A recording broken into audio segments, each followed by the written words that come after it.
नमस्ते बच्चों। चलो आज हम बहुत इजी आप लोग को विषय पढ़ाने जा रहे हैं, पाठ पढ़ाने जा रहे हैं जिसका नाम है विराम चिन्ह। और इसकी ज़रूरत हमें बचपन से लेकर बड़े तक पड़ती है, ठीक है ना। और अब हम इसकी परिभाषा देखते हैं। विराम शब्द का अर्थ है रुकना।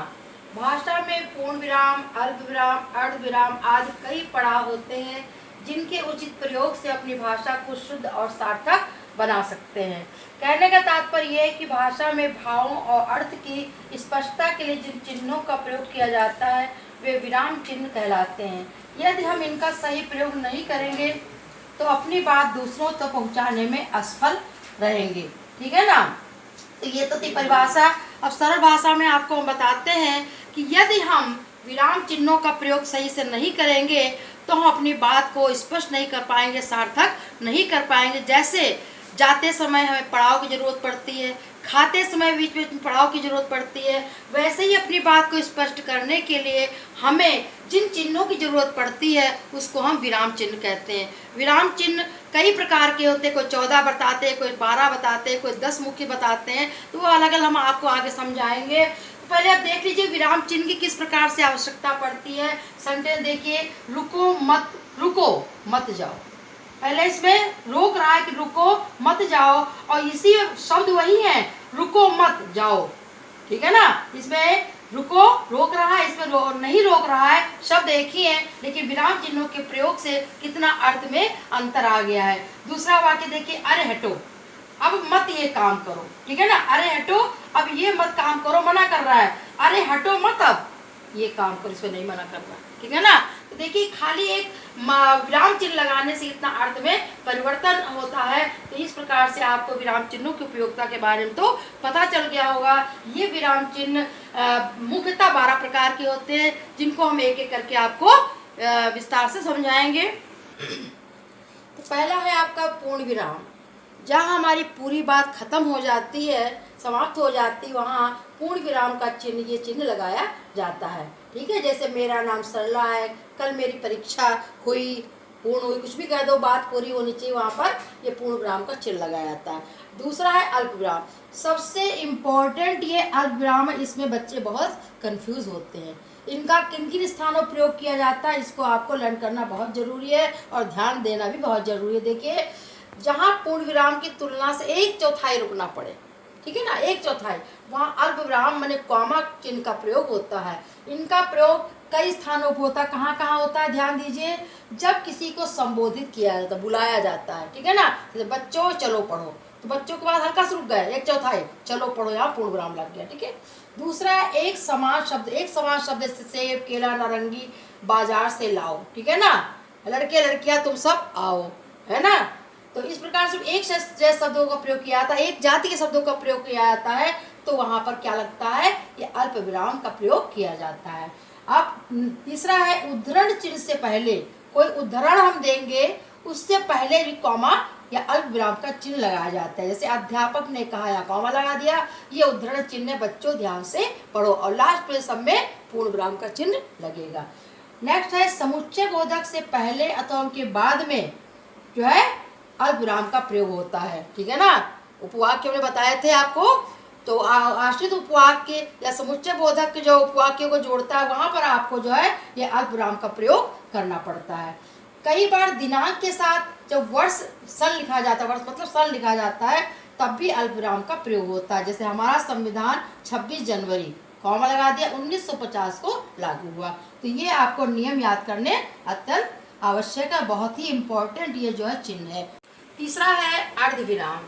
इस चिन्ह का प्रयोग उस समय किया जाता है जब अल्प विराम से अधिक और पूर्ण विराम से कुछ समय कम रुका जाता है। जैसे मैंने उसे डांटा ही नहीं, देखिए प्यार से समझाया, मैं तुम्हें जानता भी नहीं, कैसे तुम्हारे साथ चलूं। लास्ट में पूर्ण विराम लगेगा ही, और जहाँ पर थोड़ा सा रुकते हैं इस सरल भाषा में समझ लीजिए। देखिए अल्प विराम में जो संयुक्त वाक्य होगा वहाँ पर अल्प विराम लगाएंगे आप, जहाँ मिश्रित वाक्य होगा वहाँ आप अर्ध विराम लगाएंगे। ये मोटी सी बात आप समझ लीजिए। अब अगला है प्रश्न सूचक। ये चिन्ह प्रश्न वाले वाक्यों के अंत में लगाया जाता है। बहुत इजी है, जहाँ प्रश्न पूछने की बात होती है वहाँ पर प्रश्नवाची चिन्ह लगाया जाता है। जैसे रामू ने श्यामू को क्यों मारा, तुम यहाँ क्यों घूम रहे हो, तुम क्या कर रहे हो, तुम कहाँ जा रहे हो, कोई भी सेंटेंस हो सकते हैं।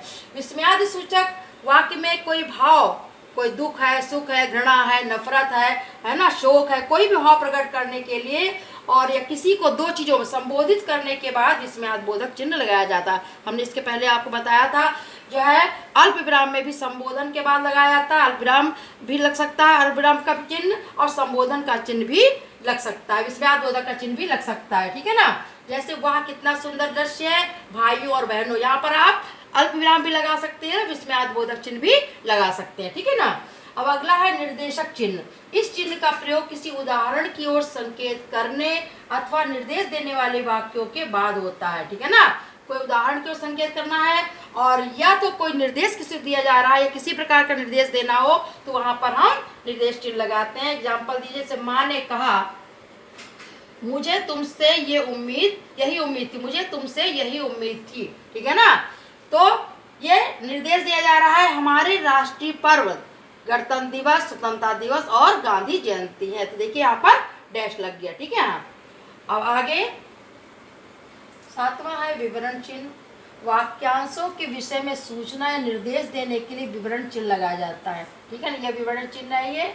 जैसे सांप्रदायिकता, क्या सांप्रदायिकता है, राष्ट्रीय एकता के लिए भयंकर खतरा है। ठीक है ना, तो यहाँ पर हमने विवरण चिन्ह लगा दिया। साहित्य क्या है, मानवता का दर्पण और दीपक है। ठीक है ना, इसके विषय में सूचना दी है तो यहाँ पर हमने निर्देश चिन्ह लगा दिया। अब योजक, योजक चिन्ह जोड़ने वाला चिन्ह होता है। ठीक है, दो शब्दों को, दो वाक्यों को जोड़ता है, अतः इसका प्रयोग देखिए कहाँ कहाँ होता है, शब्द युगों में एक जैसे शब्द का प्रयोग करते हैं।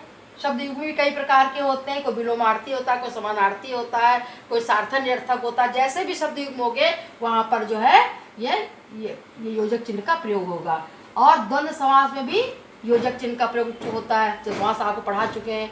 अक्षरों में लिखी संख्याओं में जैसे 1/4 यहाँ पर भी जो है ये योजक चिन्ह का प्रयोग किया जाएगा। तुलनात्मक स्थिति में चांद सी सूरत, यहाँ पर देखिए योजक चिन्ह का प्रयोग किया जाएगा। और रूपक अलंकार में भी आपको बताया था चरण कमल बंदो, उपमेय उपमा में जो आरोपण किया जाता है तो वहाँ पर योजक चिन्ह का प्रयोग किया जाता है। ठीक है ना। अब अगला है 9वां नंबर लाघव चिन्ह। जब वाक्यों में शब्दों को संक्षिप्त करके लिखा जाता है, वाक्यों में कोई शब्द आता है उसको संक्षिप्त करके लिखा जाता है तो उसको कहते हैं लाघव चिन्ह। जैसे डॉक्टर का डा बना दिया, प्रोफेसर का प्रो बना दिया, पंडित का पा बना दिया। ठीक है ना। अब 10वां है आपका हंस पद चिन्ह।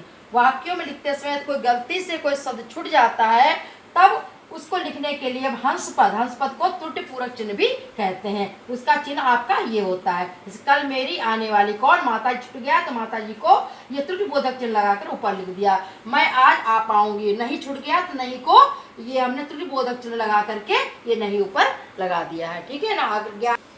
11वां है उद्धरण चिन्ह। किसी के कहे वाक्यों को ज्यों को त्यों लिखने के लिए अथवा किसी पुस्तक के मूल वाक्य को उतारते समय इस चिन्ह का, मतलब ये चिन्ह दो चिन्ह होते हैं, है ना, इकहरा उद्धरण चिन्ह और दोहरा उद्धरण चिन्ह का प्रयोग किया जाता है। अब कहाँ कहाँ इकहरा चिन्ह का प्रयोग किया जाता है, कहाँ कहाँ दोहरा उद्धरण चिन्ह का प्रयोग किया जाता है, ये आप देखिए। इकहरा चिन्ह कहाँ लगा जाता है, इकहरा उद्धरण चिन्ह का प्रयोग किसी का उपनाम लिखना हो, किसी पुस्तक का नाम लिखना हो, किसी कविता का नाम लिखना हो, किसी की उपाधि बतानी हो तो यहाँ पर इकहरा उद्धरण चिन्ह इसका प्रयोग किया जाता है। जैसे देखिए मैत्री शरण, ये गुप्त इनका उपनाम यहाँ प्रयोग किया। पद्मश्री श्यामा चेरा, ये उनकी उपाधि का नाम दिया, इसको हमने किया। बाढ़ का बेटा एक कविता का नाम है, इसको हमने सिंगल उद्धरण चिन्ह में लिख दिया है, इकहरा उद्धरण चिन्ह में लिख दिया है। अब दूसरा उद्धरण चिन्ह का प्रयोग किया जाता है, इसका प्रयोग किसी के कथन के ज्यों का त्यों जो उतारते हैं तो वहाँ पर ये दोहरा उद्धरण चिन्ह का प्रयोग करते हैं। जैसे महात्मा गांधी ने कहा, यहाँ के देखिए कॉमा लगा दिया क्योंकि दो वाक्य अलग हो रहे हैं। ठीक है ना, यहाँ अल्पविराम का भी प्रयोग कर दिया है, करो या मरो, है ना, ये जो है ये गांधी जी का वाक्य हमने प्रयोग किया है, इसलिए इसको हमने दोहरे इन्वर्टर कॉमा में मतलब उद्धरण चिन्ह में लगा दिया है।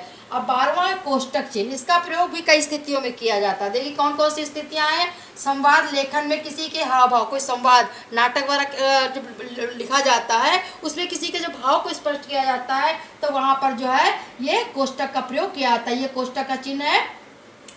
जैसे बालक हंसते हुए तुम मेरा क्या बिगाड़ लोगे, बालक के हाव भाव हंसते हुए, इसको भाव को प्रकट करना, इसको हमने ब्रैकेट में लिखा दिया है। किसी क्रम संख्या को दर्शाने के लिए नंबर 1 का, नंबर 2 का, नंबर 3, इसको दर्शाने के लिए हम कोष्टक का प्रयोग करते हैं। अगला है वाक्य में कठिन शब्द जो आता है उसको स्पष्ट करने के लिए हम ये कोष्टक का प्रयोग कर देते हैं। जैसे मौखिक भाषा का उच्चारण बोलना किया जाता है। इसके अतिरिक्त भी बेटा बहुत से जो है चिन्ह है, जैसे ये आपका जो है समता तुल्य चिन्ह ये होता है, ये समता तुल्य चिन्ह होता है, ये समाप्ति सूचक चिन्ह होता है, छोटे मोटे और भी बहुत से चिन्ह हैं। तो आज का हम अपना पाठ यही समाप्त करते हैं क्योंकि बहुत लंबा हो गया है। इसको आप लोग ध्यान से पढ़िएगा और कमेंट्स जरूर करिएगा, लाइक और सब्सक्राइब करना मत भूलिएगा। नमस्कार।